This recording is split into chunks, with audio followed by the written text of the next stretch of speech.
Mnyamata uyu mukumuona apayu wabwereza kalasi imodzimodzi kwa zaka zokwana 17. Satopa ndi kupita ku sukulu ndipo safowoka. Mnyamata uyu ndi ndani? Ndi chifukwa ninji amangobwereza mkalasi koma osafowoka? Moyo wake wa masiku onse umamuyendera motani? Ndine Dean Studios, khalani pompo pomwe nkhani ikupitilira. Osayiwala kutsatsa malonda anu aja ndi ife a Dean Studios kuti anthu awadziwe. Ndili ku Rwanda ndipo dzina lake ndi Stafford. Anabadwa zabwinobwino monga muja momwe tonse tabadwira. Wakula ndi mayi yake okha kamba kamavuto ena am'mabanja. Ndipo atakwana msinkhu oti mwana akayambe sukulu, Stafford anakayamba sukulu standard 1. Ndipo atalemba mayeso osinthira kalasi, mwanayu analephera monga muja momwe ana athu amalepherera. Izi zinali za nomo kamba kuti ndikuyamba. Chaka chachiwiri mwana analimbikira kuti apite chitsogolo posuntha kalasi, koma mwatsoka analepheranso. Chaka chachitatu analephera, nkuzafika chachinayi nkuzalepheranso. Apa zinapangisa mayi yake kupita ku sukuluko kukafufuza chomwe mwanayo akumangolepherera. Ndipo aphunzisiwo anati Stafford akamaphunzisidwa amatha kukumbukira pompopompo, koma kudusa kanthawi ndi kumfunsa zomwe waphunzirazo iye amati wayiwala.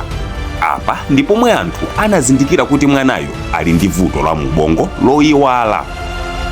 Chaka chachinayi Stafford ali mu standard 1 momwe. Uyu mphunzisi mukumuona apayu anaphunzira kalasi imodzi ndi Stafford. Anakafika ku secondary, university ndi kuzakhalanso mphunzisi wa Stafford mu standard 2.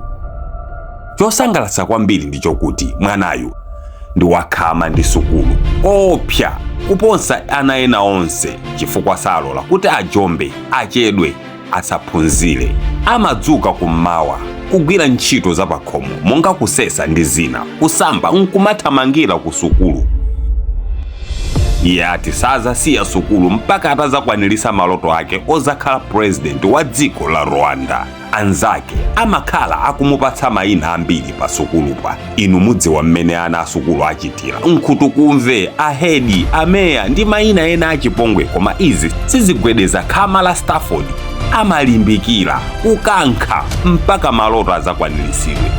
Pano ali ndi zaka 24, koma mwamwayi anasuntha ndi kukhala standard 2.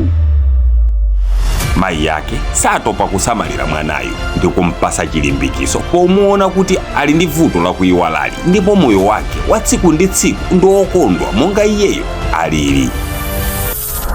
Onera nzanga, moyo ndi mpikisano omangopita chitsogolo ngakhale usakuwina. Sitiyenera kufowokera pa njira. Tinabadwa kodzapikisana, ndipo lamulo la mpikisanowu ndiloti sitikuyenera kutopera pa njira mpaka pakhalise bwanji tizawine.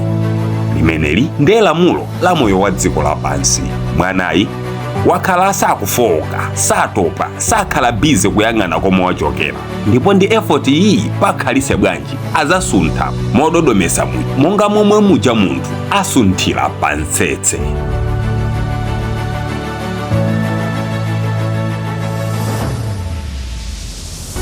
Mwina atunkutheka mukusawusika ndi matenda mthupi mwanu, ma-ulcers, kuotcha mapazi, simukubereka, mumagwa khunyu, matenda opatsirana pabeli, BP, sugar, zokandakanda ndi zina zambiri. Kulitu dokotala mbambande yemwe amakuchizani kuchokera m'mahebo achikuda. Amathandiza matenda osiyanasiyana malinga ndi mmene inu mukumvera. Iwowa amathandiza komanso kutumiza mankhwala dera lina lililonse komanso m'mayiko osiyanasiyana. Musazengereze, ayimbireni pa 09200995383 akuyankheni mafunso omwe inu muli nawo.